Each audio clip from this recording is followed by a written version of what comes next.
kita. Berarti kita perlu mengenal apa itu dosa, kemudian mengenal apa itu dosa besar, dan juga sebaliknya kita perlu mengenal apa itu dosa kecil, kebalikan dari dosa besar. Kita mulai terlebih dahulu jamaah yang dimuliakan Allah Subhanahu wa taala, apa itu dosa? Kira-kira jamaah ada yang bisa bantu jawab nggak? Apa itu dosa jamaah? Selama ini jamaah ketahui apa sih yang jamaah dengar ketika keluar kalimat atau kata dosa begitu? Apa itu kira-kira jamaah? Apa itu dosa? Oke, sesuatu yang terlarang, betul. Terus lawan dari pahala, betul. Apalagi? Itu bagus. Sesuatu yang dilarang. Segala sesuatu yang melanggar aturan itu dosa, dengan syarat aturannya yang membuat Allah dan Rasulnya. Kalau aturannya yang membuat itu bukan Allah dan Rasulnya, itu pelanggaran. Dosa enggak? Tergantung. Tidak dosa secara langsung, tapi dosanya bisa jadi nempel pada hal yang lainnya. Bisa dipahami jamaah ya? Misal, contoh zaman Allah Subhanahu wa taala. Di perusahaan mewajibkan seseorang untuk masuk tidak boleh terlambat, dan sebelum waktunya untuk pulang tidak boleh keluar. Misal, ada yang melanggar. Bentuk pelanggaran. Kira-kira dosa atau enggak dosa? Dosa atau enggak dosa? Kok enggak yakin? Kenapa enggak yakin? Dosa atau enggak dosa jamaah, Bapak-bapak? Dosa. Iya, dosa. Meskipun tidak dosa secara langsung, karena itu aturan yang membuat siapa? Manusia. Tapi dosanya, jamaah Allah SWT, segala sesuatu yang sudah disepakati, maka al-muslimu ala syurutihi. Seorang muslim itu harus menjalankan apapun yang sudah disepakati. Bahkan para ulama yang ekstrim mengatakan ini merupakan bentuk kecurangan yang masuk kategori pada firman Allah Subhanahu wa taala, wailul lil mutaffifin. Celaka orang-orang yang mengurangi timbangan dan juga takaran. Jam masuknya, jam kerjanya berkurang, tapi gajinya tetap minta apa? Utuh, nggak dikurangi. Ini termasuk salah satu yang disebutkan oleh para ulama. Al-mutaffif, orang yang mengurangi takaran timbangan dengan mengambil untung, bukan dibatasi pedagang, tapi juga untuk siapa? Para pekerja karyawan. Ini contohnya. Ini nasihat buat saya juga bekerja jamaah. Yang dibatasi dengan waktu. Nah, selanjutnya jamaah Allah Subhanahu wa taala tadi disebut sebagai dosa. Dosa itu pokoknya apapun yang dilarang oleh syariat itu namanya dosa. Kalau syariat sudah melarang, nggak boleh dilanggar, itu dosa. Begitu pula tambahannya jamaah, segala apapun yang tidak dijalankan dari bentuk perintah Allah dan Rasulnya, itu juga merupakan bentuk dosa. Allah dan Rasulnya memerintahkan kepada kita sesuatu dan kita tidak menjalankannya, itu juga termasuk apa? Dosa ketika meninggalkan perintah tersebut. Sampai di sini bisa dimengerti ya jemaah, bapak-bapak. Melanggar aturan yang dibuat oleh syariat, tidak menjalankan apapun yang diperintahkan oleh syariat, itu semuanya dikategorikan sebagai apa? Dosa. Kemudian kita mulai mengenal apa itu definisi dari dosa besar. Dosa besar jamaah Allah Subhanahu wa taala diberikan acuan, batasan, dikategorikan sebagai dosa besar. Yang pertama, apabila seseorang melakukan dosa tersebut, jamaah Allah Subhanahu wa taala, orang tersebut itu diancam dengan diazab oleh Allah Subhanahu wa taala di akhirat. Ini yang pertama. Yang kedua, apabila terdapat hukum pidana di dunia. Yang pertama tadi apa? Dosa besar. Apa tadi jemaah? Diancam dengan apa? Azab. Di mana? Selama masih ada satu ini, yang kedua meskipun nggak ada, selama ada satu ini aja jemaah, itu sudah dikategorikan sebagai dosa besar. Yang kedua, atau ada apa? Hukum pidananya di dunia, maka ini sudah disebut sebagai dosa besar. Kapan dua ini sudah disebutkan jamaah Allah SWT ada pada sesuatu pelanggaran yang dilakukan, itu sudah dikategorikan sebagai dosa besar. Dan kebalikannya, maka dosa kecil jamaah Allah SWT ketika hal tersebut itu meskipun dilarang, meskipun hal tersebut tidak boleh kita lakukan, tapi ternyata nggak ada ancamannya, diazab di akhirat, masuk neraka, akan dapat ini, dapat itu di neraka, nggak ada sama sekali dalilnya. Atau yang kedua, nggak ada hukuman pidananya di dunia, begitu. Satu hal yang dilarang, contoh kecil jamaah Allah Subhanahu wa taala.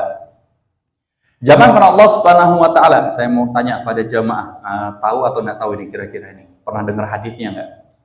Buang air kecil, buang air besar menghadap atau membelakangi kiblat. Boleh atau nggak boleh? Boleh atau nggak boleh jamaah? Nggak boleh, itu hukumnya. Nggak boleh hukumnya. Pertanyaannya jamaah, kira-kira kalau ada orang buang air kecil, buang air besar menghadap, membelakangi kiblat, kira-kira dikasih hukuman apa oleh pemerintah? Bahkan kita tahu driver-driver jamaah, supir-supir itu kalau mereka sudah kebelet, pokoknya berhenti di mana aja, sekalian ngademkan apa? Ngademin kampas. Nggak peduli arahnya mana saja. Kena hukuman sama pemerintah nggak kira-kira? Nggak ada hukumannya di dunia. Di akhirat juga nggak ada ancamannya sama sekali. Orang menghadap, membelakangi kiblat ketika buang air besar, buang air kecil, akan masuk neraka, dihukum, dibeginian, dibegitukan, karena nggak ada. Maka larangan yang demikian bisa dikategorikan sebagai dosa kecil. Sampai di sini bisa dipahami jamaah? Oke. Jadi jamaah, ketika kita membicarakan masalah dosa besar, karena berhubungannya dengan syariat, maka tidak boleh menentukan mana dosa besar, mana dosa kecil, kecuali harus berdasarkan kepada dalil. Saya ulangi, jemaah. Karena membicarakan dosa besar dan dosa kecil itu semuanya termasuk kategori sebagai bagian syariat, maka nggak boleh menentukan kecuali harus berdasarkan kepada apa? Dalil. Nggak boleh mengatakan, oh ini dosa besar, tapi ternyata tidak berdasarkan pada dalil. Nggak boleh. Semua harus berdasarkan kepada dalil. Selanjutnya jamaah Allah SWT, kita mulai akan masuk untuk membahas dosa besar. Dan di sini nggak dijelaskan dosa kecil jamaah, dan tidak dijelaskan dosa kecil. Tapi jamaah paham ya, dosa kecil itu apa aja? Ada yang bisa mencontohkan jamaah dosa kecil? Atau nggak ada dosa kecil? Ada dosa besar aja. Jadi selama ini penting kita meninggalkan dosa besar, udah kita nggak dosa pokoknya. Atau ada dosa kecil? Mana kira-kira potensi yang paling banyak kita lakukan? Banyak melakukan dosa besar atau melakukan dosa kecil? Pasti dosa kecil. Banyak banget dosa kecil. Ada nggak kira-kira jamaah yang bisa menyebutkan contoh dosa kecil itu kira-kira apa jamaah? Wah, bagus ini. Berkata kasar. Betul, berkata kasar termasuk dosa kecil. Ada lagi bisa mencontohkan? Berbohong, boleh. Dengan syarat, berbohongnya nggak boleh bawa agama. Tidak boleh membawa apa?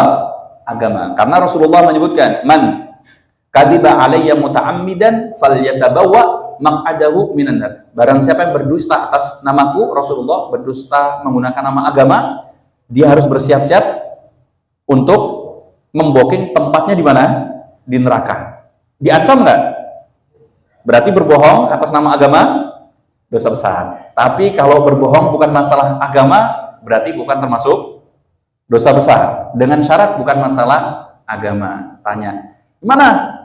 Sudah jalan OTW, baru mulai. Sudah bilang apa? OTW. Pernah nggak jamaah begitu? Tanya, ayo, jadi jalan nggak ini? Sudah di mana? OTW. Ternyata baru apa? Baru melek, baru bangun, baru buka HP. OTW. Ternyata OTW ke WC. Termasuk dosa atau bukan dosa jamaah? Dosa loh itu sebenarnya. Tapi dosa kecil. Ada yang bisa menyebutkan lagi jamaah? Ada yang bisa mencontohkan lagi? Ini yang aneh kan? Semakin banyak ternyata malah semakin sulit. Semakin sedikit semakin mudah. Ya harusnya semakin banyak, harusnya lebih apa? Lebih mudah. Ada yang bisa mencontohkan lagi jamaah? Meminjam sesuatu tanpa minta izin. Ya, artinya disebut dengan kata apa? Gosop kalau bahasa syar'inya. Ya, begitu. Ada yang bisa mencontohkan lagi jamaah dosa kecil?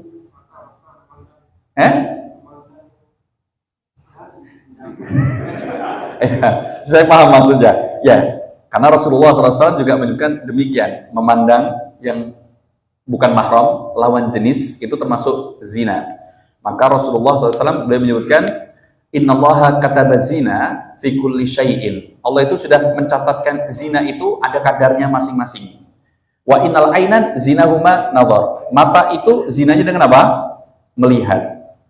Gandeng tangan cewek, jalan bareng, makan bareng pas waktu istirahat, semuanya dikategorikan sebagai apa? Zina. Ngobrol bareng, zina jamaah. Telepon-teleponan, chatting-chattingan, semuanya kalau bukan mahram itu termasuk apa? Zina. Tapi zina yang dikategorikan dosa besarnya apabila wa yusaddiquha wa yukadzibuha farjuhu. Yang membenarkan dan mendustakan adalah apa? Kemaluannya. Itu yang dosa besarnya. Mandang, gandengan, jalan, itu semuanya dosa kecil, bisa dihapuskan dengan amal soleh. Tapi nggak boleh meremehkan dosa kecil. Seorang muslim tidak boleh meremehkan yang namanya dosa kecil. Dosa kecil diremehkan akan menjadi dosa besar. Itu kaidahnya. Maka para ulama mengatakan lal kabair bitaubah walas saghair bil israr. Nggak ada istilah dosa besar ketika seseorang taubat. Dan nggak ada istilah juga dosa kecil kalau orang itu menyepelekan sesuatu meskipun dosa kecil. Kalau disepelekan berubah jadi apa jamaah? Nah, jadi biar nggak salah persepsi tadi. Oh, berarti jalan bareng sama cewek ini dosa apa? Dosa kecil. Jamaah, orang yang sudah tahu kalau itu dosa, kok ternyata dia menyepelekan, jadi dosa apa tadi? Bisa dipahami ya. Jadi jamaah jangan salah dengan apa yang tadi saya sampaikan. Oke, kita lanjut. Tadi jamaah yang menyebutkan semuanya itu merupakan bentuk dosa kecil. Dan dosa kecil jamaah Allah SWT tentu banyak sekali. Sadar, nggak sadar, tahu nggak tahu, bisa jadi selalu kita lakukan. Oleh karena itu para ulama mengatakan ketakwaan seseorang itu tidak bisa dijadikan acuan dengan melihat bagaimana orang tersebut itu menjauhi dosa kecil. Maka takwa itu jamaah tingkatan paling terendahnya, dan nanti akan kita bahas, apabila orang tersebut itu bisa menjauhi kesyirikan. Selama kita sebagai seorang muslim sudah mengucapkan kalimat la ilaha illallah Muhammad Rasulullah, kita tetap melakukan dosa besar, maka tetap ada jaminan kita masuk surga.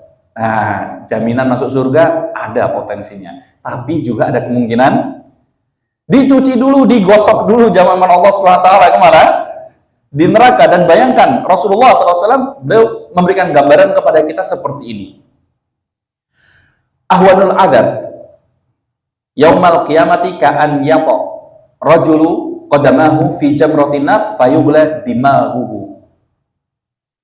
Yang namanya azab Allah Subhanahu wa taala nanti di akhirat paling ringan. Itu seperti seseorang ketika jempolnya itu terinjak bara api neraka, maka otaknya langsung apa? Mendidih. Cuma nempel ujung ibu jari, otak langsung mendidih. Semuanya terbakar. Ini yang paling apa jamaah? Paling ringan. Itu paling ringan jamaah. Wal'iyadzubillah. Oke, kita lanjut. Jamaah min Allah Subhanahu wa taala. Kita lanjutkan. Kemudian jamaah min Allah Subhanahu wa taala, dosa besar dan dosa kecil, pembagiannya ini merupakan pembagian yang syar'i. Memang Allah Subhanahu wa taala dan Rasul sendiri yang menyebutkan pembagian tersebut. Sebagaimana Allah Subhanahu wa taala ketika menyebutkan di dalam firman-Nya, "Walladzina yajtanibuna kaba'iral itsmi wal fawahisha wa idza ma ghadibu hum yaghfirun." Dan bagi orang-orang yang menjauhi dosa besar, al-kabair. Bahasa Arabnya dosa besar apa jemaah? Al-kabair. Jadi jangan salah ya. Jangan salah. Jadi ada jamaah Allah Subhanahu wa taala santri di pondok karena baru belajar bahasa Arab. Dia mau ngomong seperti ini. Ini yang datang Ustadz Kabir, kan biasa begitu. Apa Ustadz Kabir? Apa Ustadz Kabir? Ya, maksudnya Ustadz besar, Ustadz terkenal begitu. Siapa yang ngisi?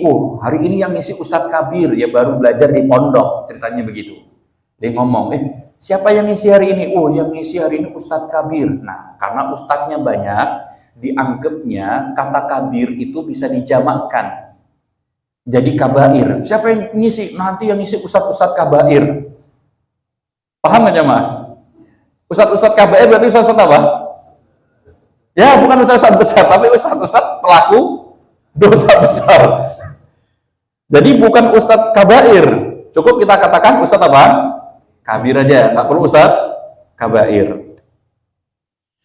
Nah, kemudian jamaah, Allah SWT menyebutkan orang-orang yang menjauhi dosa-dosa besar, kabairul ithmi wal fawahish, dan juga menjauhi perbuatan keji. Para ulama anu tafsir mengatakan fawahish ini adalah zina, dosa perbuatan zina. Ini disebut perbuatan keji. Sebagaimana Allah menyebutkan, nggak usah nanti lagi. Begitu pula Allah SWT menyebutkan dalam firman-Nya, alladzina yajtanibuna kabairal itsmi wal fawahisha illal lamam, yaitu orang-orang yang menjauhi dosa-dosa besar dan juga perbuatan keji. Yaitu apa tadi perbuatan keji? Al-fawahish, zina. Karena Allah Subhanahu wa taala menegaskan innahu kana fahishatan wa sa'a sabila. Yang namanya zina itu fahisyah, sesuatu yang sangat buruk sekali. Kemudian illal lamam, dan juga meninggalkan dosa-dosa atau kesalahan-kesalahan kecil. Jadi Allah sudah menegaskan ada dosa besar, ada dosa kecil. Dan orang yang bertakwa tingkatan paling tengah jamaah adalah orang yang meninggalkan kesyirikan dan kekufuran dan juga bisa meninggalkan dosa besar. Ini tingkatan yang kedua, tingkatan paling standar jamaah. Kemudian Rasulullah SAW pun juga menyebutkan adanya dosa besar dan dosa kecil, sebagaimana Rasulullah SAW beliau bersabda, ijtanibus sab'al mubiqat, hindarilah oleh kalian 7 perkara yang bisa merusak seseorang. Dan di situ disebutkan dalam hadis Rasulullah, as-salawatul khams ila salawatul khams wal jum'atu ila al-jum'ah wa ramadhan ila ramadhan mukaffiratun lima bainahunna idza tunibatil kabairu. Salat 5 waktu ke 5 waktu yang lainnya, 1 Jumat ke Jumat yang lainnya, 1 Ramadan ke Ramadan yang lainnya, 1 haji ke haji yang lainnya, menghapuskan dosa di antara keduanya selama dia meninggalkan dosa besar.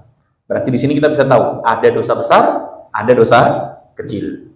Dan Allah SWT juga menegaskan, lebih tegas lagi dengan mengatakan wa kullu syai'in wa kullu kabirin wa saghirin mustatar. Segala sesuatu, mau itu dosa besar, mau itu dosa kecil, semuanya mustatar, dicatat oleh para malaikat. Berarti di sini kita sudah tahu bahwa dosa itu ada dosa besar, ada dosa kecil.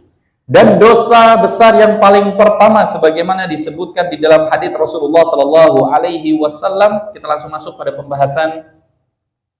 Sebagaimana Rasulullah Shallallahu Alaihi Wasallam beliau menyebutkan, ijtanibu sab'al mubiqat, fadzakara minha asyirku billahi.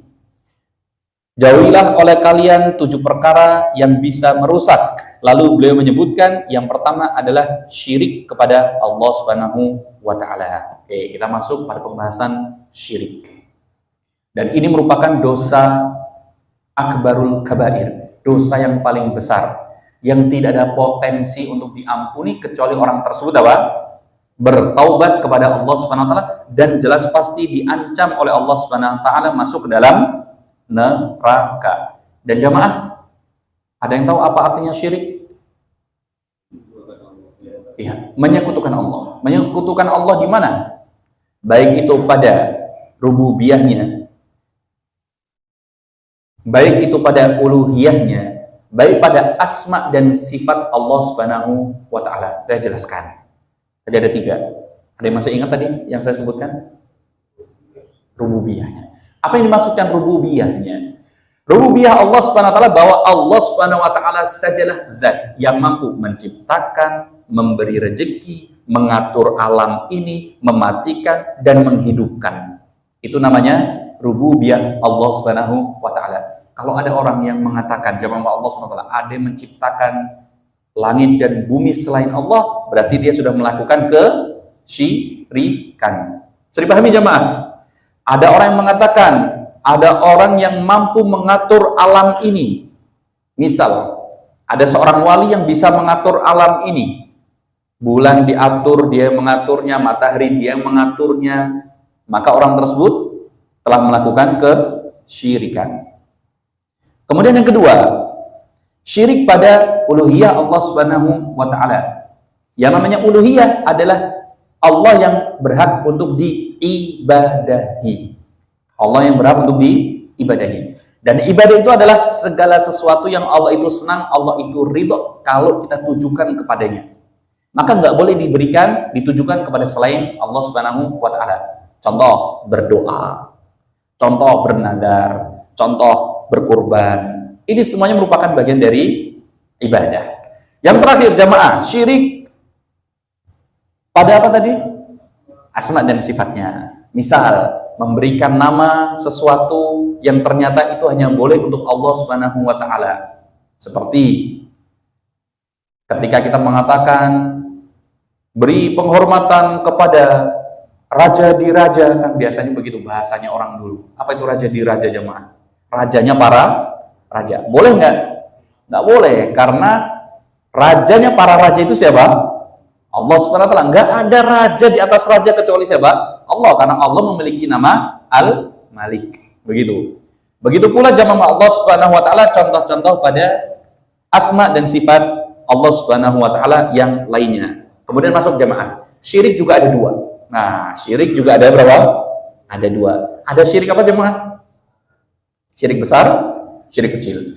Mau itu syirik besar, mau itu syirik kecil. Kedua-duanya jemaah termasuk dosa besar. Yang artinya jemaah, kalau orang tersebut tidak bertobat, maka orang tersebut diancam masuk kemana? Neraka. Dan pasti.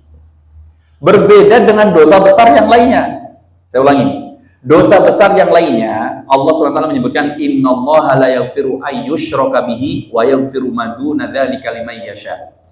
Kalau seseorang melakukan kesyirikan, Allah SWT nggak akan mengampuninya, dan Allah mengampuni selain kesyirikan tersebut meskipun itu dosa besar kalau Allah itu menghendaki. Bisa dipahami jamaah? Ada seseorang melakukan dosa besar meskipun dia belum bertobat kepada Allah, Allah SWT mengampuninya. Masuk surga nggak? Masuk surga. Ada orang melakukan dosa besar berupa syirik, tapi syiriknya syirik kecil. Kira-kira Allah bisa mengampuni atau tidak mengampuni? Diampuni atau nggak diampuni jamaah? Syirik kecil. Syirik kecil jamaah itu dosanya lebih berat daripada dosa besar apapun. Jadi tingkatannya dosa besar itu paling tertinggi syirik apa? Syirik besar atau syirik akbar. Di bawahnya syirik kecil. Baru dosa-dosa besar yang lainnya sesuai dengan urutannya. Sampai di sini jadi mengerti jamaah? Oke, saya ulangi. Pertanyaan untuk jamaah berarti selanjutnya. Jamaah bisa mencontohkan nggak? Contoh syirik besar.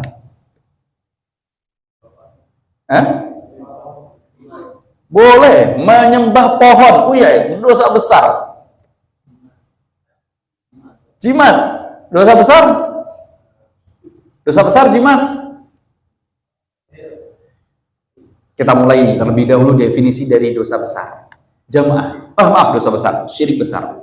Syirik besar adalah syirik yang mana pelakunya diancam masuk ke dalam neraka dan mengeluarkan pelakunya dari Islam. Oke, saya ulangi. Pertama tadi apa?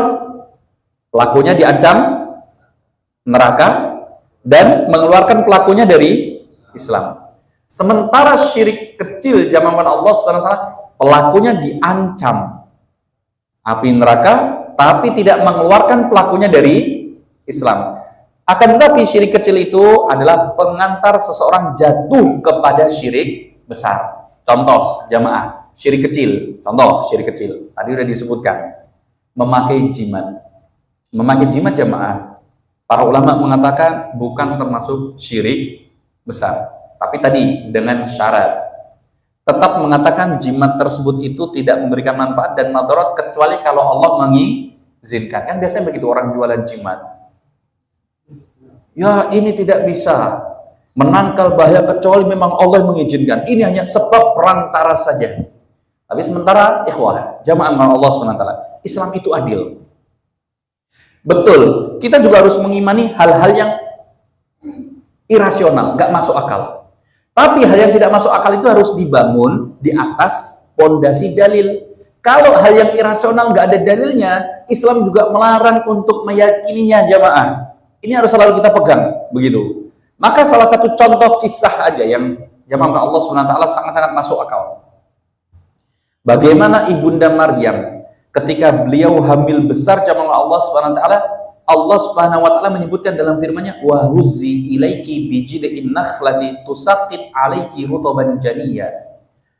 Wahai Maryam, dalam keadaan hamil besar, sudah mau melakukan persalinan, diminta oleh Allah Subhanahu wa taala untuk menggoyangkan pohon apa?